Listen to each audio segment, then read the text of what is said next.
Allez, une petite actu sur Clubic, d'ailleurs, petite précision, je viens de trouver qu'il y avait un mode sombre hein, sur Clubic, c'est la petite lune en haut à droite là, sur le site, donc moi je préfère le mode sombre, donc je vais l'activer à chaque fois qu'il y aura une news sur Clubic. Quand la pénurie des semi-conducteurs stoppe la production des constructeurs automobiles, alors qu'est-ce qui se passe?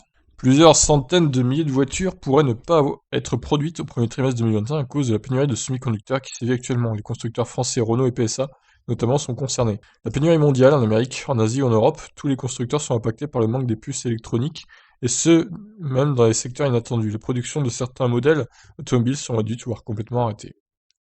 Ça, c'est un coup dur. Les véhicules de dernière génération sont en effet dotés d'un équipement électronique perfectionné nécessitant de nombreux composants, dont des puces électroniques produites à Taïwan par des fondateurs tels que le spécialiste TSMC.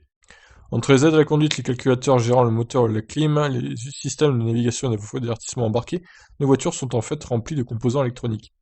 Et l'essor des voitures électriques augmente encore davantage la demande des constructeurs auprès des fabricants de semi-conducteurs dédiés. Cependant, ils sont peu nombreux à en fabriquer pour ce secteur automobile.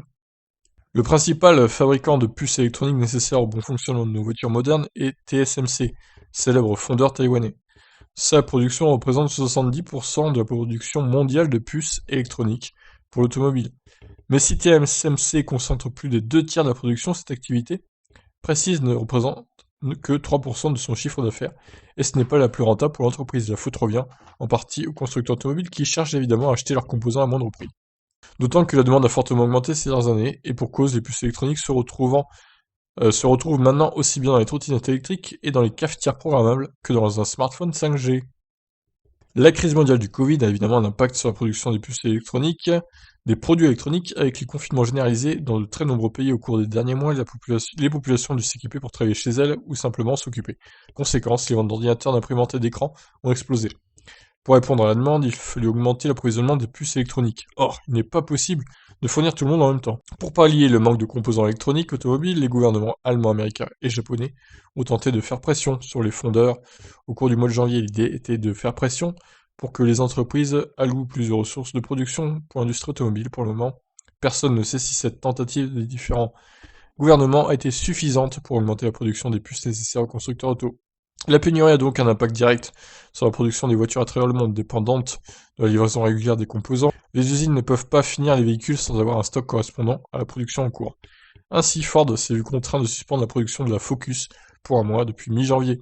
Son célèbre pick-up F-150 va voir sa production frôler l'arrêt, réduisant d'autant les marges confortables qu'il génère pour la marque. Et si jusque-là, les constructeurs français avaient réussi à maintenir le rythme, ils sont à leur tour contraints de ralentir. Renault a stoppé la production pendant quelques jours dans plusieurs de ses usines en Europe et au Maroc.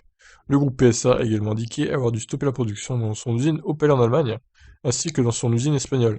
Le retour à la normale n'est a priori pas encore pour tout de suite. Alors, au final, ça concerne aussi bien les voitures thermiques que les électriques, hein, d'après ce que je comprends là. Je vais quand même mettre cette vidéo sur Electib parce que bon, ça concerne les voitures électriques également, forcément. Mais j'aurais très bien pu mettre cette vidéo sur Tip Stories, par exemple. Bref, on espère que ça va se remettre bien dans quelques temps, hein, c'est le plus rapidement possible, hein, les semi-conducteurs, hein, la production de semi-conducteurs pour que les usines tournent à plein régime, évidemment, pour nous produire des belles voitures électriques. Voilà, qu'est-ce que vous en pensez de cette news de pénurie des semi-conducteurs qui arrive en ce début d'année 2021 du coup, et qui touche Renault et PSA maintenant. Je vous laisse réagir dans les commentaires. Ciao ciao.